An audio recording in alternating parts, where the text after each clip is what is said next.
Ay, hindi nakakasawang balik-balikan ang lugar na ito.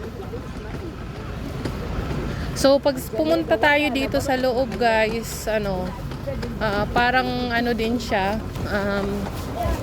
parang Divisoria din siya na ang daming paninda sa loob.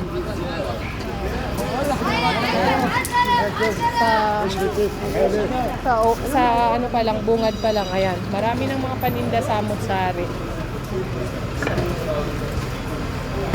So, balik na ako dito kasi may nagpabili ng souvenir sa akin at may nagpabili ng ginto. Kaya puntahan nating mag-isa yung bilihan ng gold shop. Ayan, so nagtataon pa. So ayan nga, mayroong pumapasok dito na pwede rin pala. Madulas yung nito, ang semento dito. So ayan. So ayun, samut-sari yung mga paninda dito sa bungad ang makikita ninyo.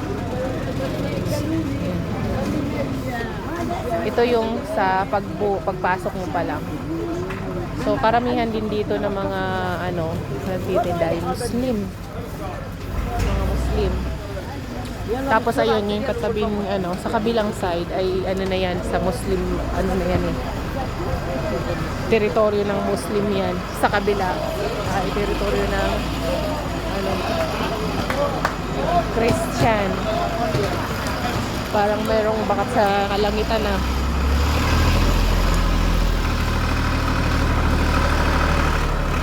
So malamig na dito, guys. Sumulo ng sipon ko.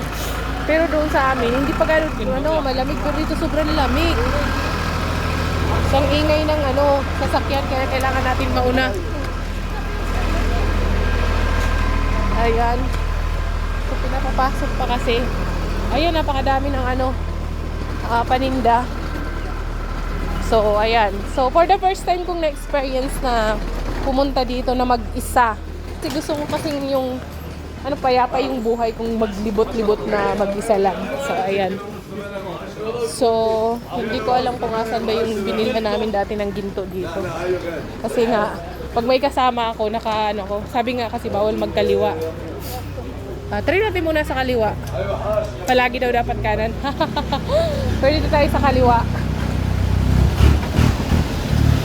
So, ayan, hanapin natin yung ginto. So ito din yung papunta sa may Eastern Wall at sa sa kabila naman yung Catholic Church. So ayan, napakaraming makikitang mga sweets. So marami din mga nagtutour dito, ayan. So parang sa kabila yata yung nagtitinda ng gold na bilhan namin kasi before dito kami dumaan. Papuntang Western Wall. Oo, papunta to doon. Kasi sa kabila yung maraming paninda, doon tayo. Nandun yung ginto. Parang masarap ng pagkain nila dito sa doon. Yung pwesto nila. Parang ang sarap. Yung mga tinapay. Kaya lang parang miss ko sa mga ganyan.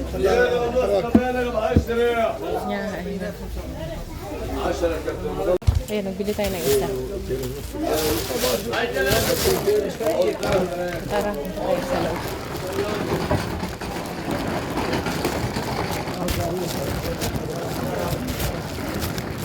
So, ito pala yun dito.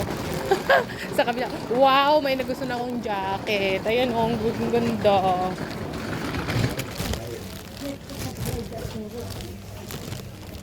Ayan, ang cute niya. Ang nakatira dito ay puro mga Muslim. Dami. Ayan, ang dami nila. Ayan, ang pagkain nila dito.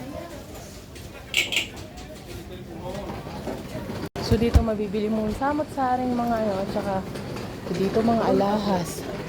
Pero hindi kami bumili dito eh. Sa kabila yun. Kabila yun.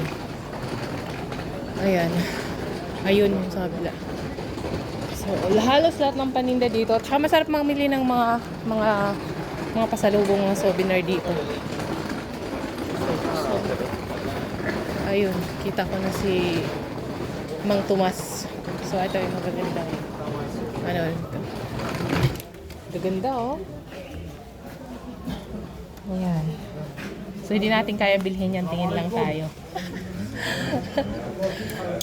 Ayan. Pero alam ko dun sa kabila, yun, eh. Wait a moment. So, ayan. Madami nga siya. May mga mapindan to.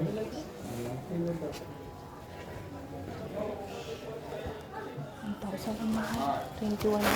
Ayun, Mars, ang gaganda. So, nagtingin ako. Kaya lang, sobrang mahal ng ginto ngayon. Ginabi na ako dito, guys. Mag-isa. Yung aking inaantay di dumating. Nandun daw siya sa central ng mismo na Jerusalem. Ayan.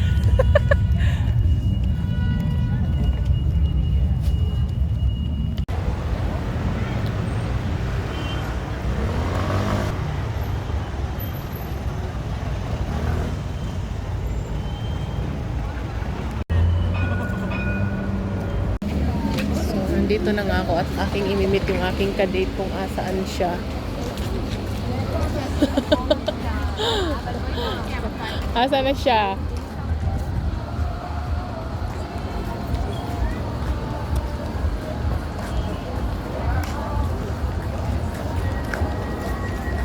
At ako'y nagugutom na. Di ko makita yung aking ka-blind date.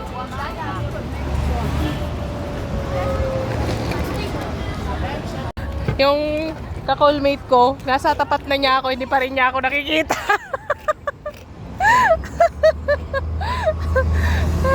Masawa yung aking ayun o, ayan siya. Ka-blind date ko.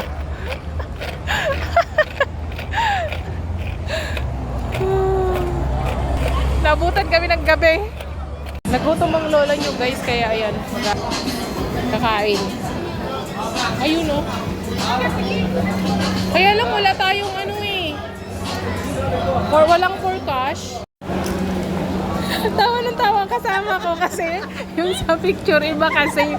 Yan mo naman yan, guys. Ay, may dugo-dugo pa. Ayoko ng ganyan. Tiyan, ang tawag diyan. Iba pala yung sa personal. Oo. Sarang na, kain na tayo. So dalawa pa lang nga kami kaya kumain na muna kami kasi nakakagutom talaga.